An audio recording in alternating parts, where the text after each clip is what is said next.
കൃത്യമായ എന്ത് തെളിവുണ്ട് നിന്റെ കയ്യില്? ഈ മഹേന്ദ്രനെ കുറിച്ച് എനിക്ക് നന്നായിട്ട് അറിയാം. അവനെ കസ്റ്റഡിയിലെടുത്ത് ചോദ്യം ചെയ്ത കിളി പറയുന്നത് പോലെ എല്ലാം പറയും. മോള് കലാവതിയോടാണ് ഏറ്റുമുട്ടാൻ പോകുന്നത്.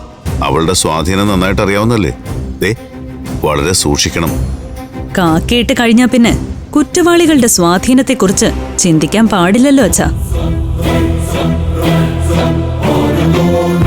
സ്റ്റേഷനിൽ ഞങ്ങൾക്ക് കിട്ടിയ കംപ്ലൈന്റ് സത്യസന്ധമായി അന്വേഷിക്കുക മാത്രമേ ഞാൻ ചെയ്യുന്നുള്ളൂ. ഇതൊരു എടുത്തുചാട്ടമായിട്ടാ എനിക്ക് തോന്നുന്നത്.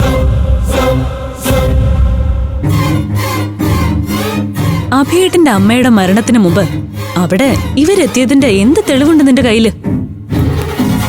വിറ്റ്നസ് ഉണ്ടല്ലോ. അന്നേ ദിവസം അവിടെ കാറ് നിർത്തി കലാവതി മഹേന്ദ്രനും പോകുന്നത് കണ്ട സാക്ഷിയുണ്ട്. അതല്ലേ പ്രധാനം. സാക്ഷി കൂറുമാറിയാലോ, കണ്ടില്ലെന്ന് മൊഴി മാറ്റി പറഞ്ഞാലോ, അതപ്പോഴല്ലേ. അവന്റെ കാര്യം ഞാൻ നോക്കിക്കോളാം.